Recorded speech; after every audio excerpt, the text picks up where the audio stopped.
Fala aí, 702, tudo bem? Como estamos? Como é que a gente tá ficando em casa aí? Tá legal? Estão respeitando os pais? Eu tô deixando eles quase surtando aí. Então não? Galera, corre lá comigo, capítulo 8. Calvinismo, reforma e contra-reforma, na verdade. A gente vai fazer um parâmetro lá de Lutero com Calvino. Pegou? Ah, gente, pausa o vídeo e vai lá pegar. Demorou, hein? Reforma calvinista. Galera, vamos dar um pulo lá atrás, né? Pular para a última aula, que foi sobre Lutero. Quem foi Lutero? Lutero reformou algumas coisas da Igreja Católica. Na verdade, ele apresentou algumas críticas que ele tinha à Igreja Católica e automaticamente ele ganhou alguns adeptos. Então, Martinho Lutero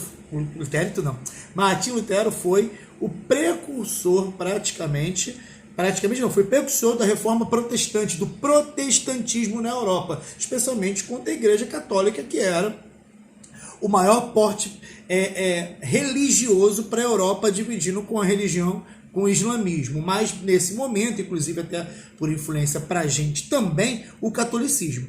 Existem dois caras com nome muito forte, né? Teve o anglicanismo na Inglaterra, que, aliás, do anglicanismo, queridos, deixem guardar essa informação, que depois, lá na frente, eu vou voltar no anglicanismo. Eu deixei de propósito ela no cantinho, que a gente vai usar ela lá na Inglaterra, lá na frente. Para não fazer agora e voltar, então deixa guardadinho, a gente depois volta para o anglicanismo, tá bom? Foquem no Lutero, que eu falei, e tem lá no 7. E aqui no 8, nós temos a reforma calvinista, João Calvino. Vovan, qual a diferença de João Calvino para Martinho Lutero? É o que a gente vai ver agora.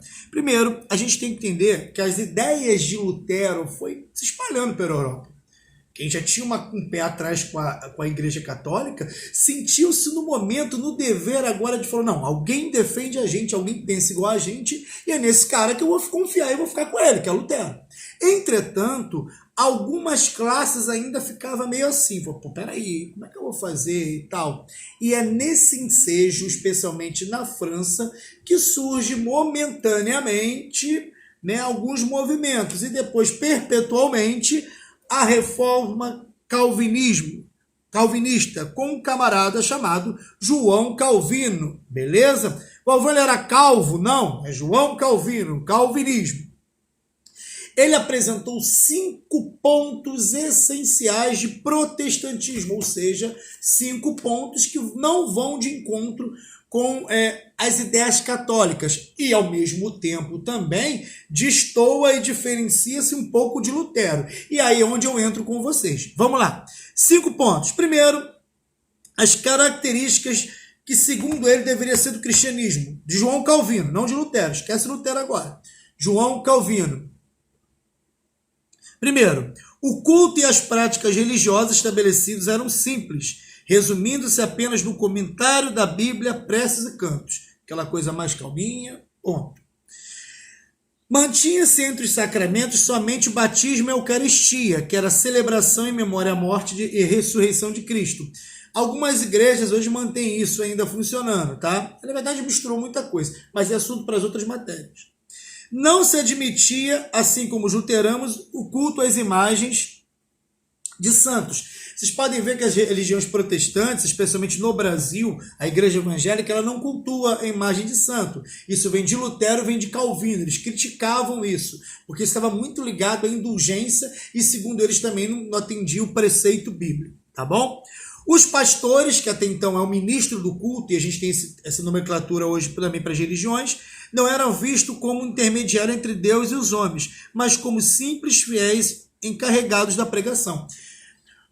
Eles não veem, por exemplo, numa igreja católica ver o Papa naquele momento, tá? Não hoje, naquele momento viu o Papa com uma ligação perpetuada junto a Deus, quase uma representação divina. Não, eles não viam dessa forma, tá bom? E havia permissão do casamento dos pastores.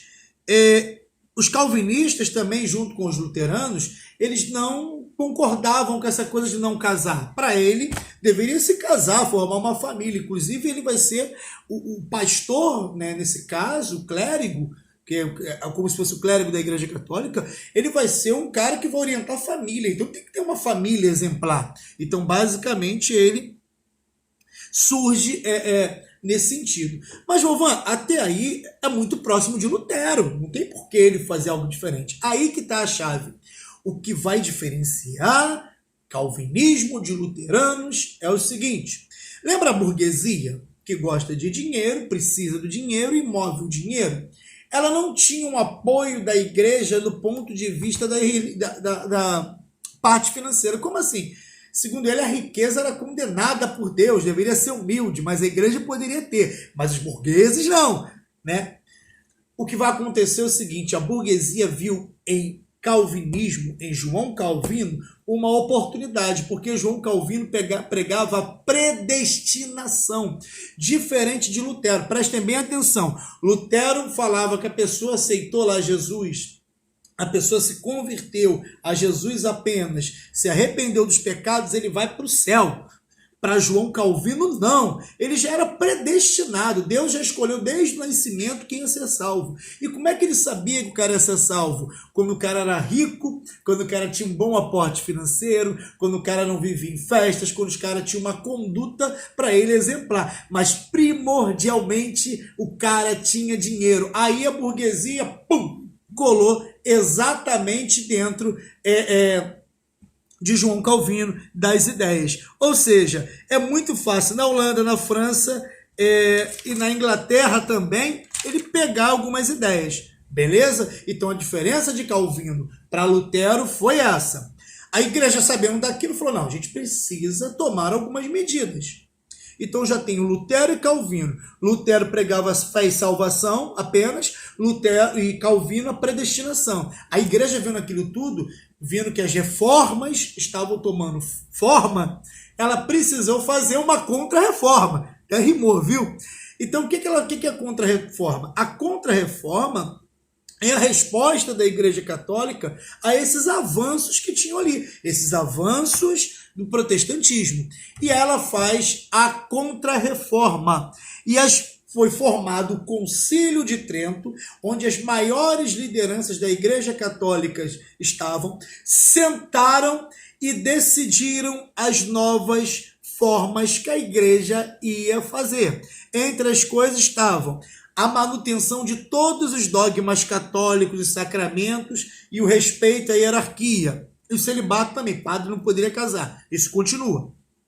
Outro ponto é condenação da corrupção interna e o estabelecimento do controle sobre a venda da indulgência. Tinha que ter um cuidado, não podia sair vendendo as indulgências. O que eram as indulgências, para quem não lembra?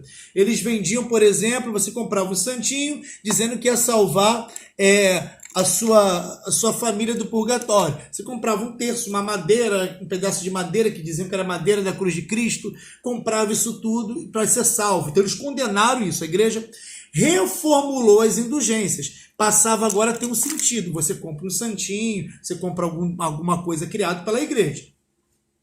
Outro ponto, reorganizou a Inquisição com a formação dos tribunais do Santo Ofício, que ia combater e julgar os hereges, aqueles que não eram, que não atingiam a prática religiosa católica. Eles perseguiam, inclusive a Inquisição matava, assim, o Tribunal do Santo Ofício ia atrás das pessoas que não eram católicas e matava. Outra coisa também, foi divulgado Index Librum Prohibitorum. Gente, não é Harry Potter não, tá? Com magia não. Index Librum Prohibitorum era uma lista de livros. Esses livros estavam proibidos dos católicos lerem. Se esse livro fosse pego com alguém, as pessoas seriam perseguidas e mortas pela Inquisição, né? Acusada de bruxaria e por aí vai.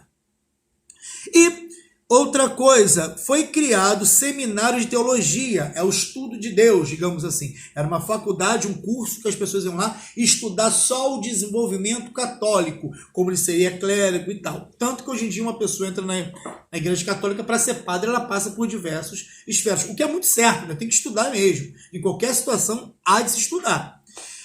E a criação da Companhia de Jesus, ordem religiosa proposta por Inácio de Loyola, que buscou expandir a fé católica por meio do ensino religioso, Seus membros, os jesuítas, foram responsáveis pelo projeto de catequese dos nativos da América. Surge aí os jesuítas, aqueles que vêm para o Brasil depois com os portugueses, estabelecer a propagação da fé católica e ensinar também a fé católica.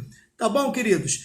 Façam para mim a página 54, 55 e 56, esse mapinha aqui mental. Tá bom? Deu para entender? Se ficou com dúvida, bota aí embaixo a dúvida. Pelo amor de Deus, não fiquem com dúvidas. Pergunta, porque eu gravo uma aula para vocês só de dúvidas. Essa eu gravei sem ver as dúvidas ainda. Depois eu ver todas as dúvidas e aí eu vou colocar para a gente poder tirar, tá bom? Dizer que eu tô morrendo de saudade de vocês, dizendo que eu tô com vontade de gritar com vocês na sala. Silêncio! Senta aí! Pega o livro! Aquilo tudo que a gente passa, tá bom?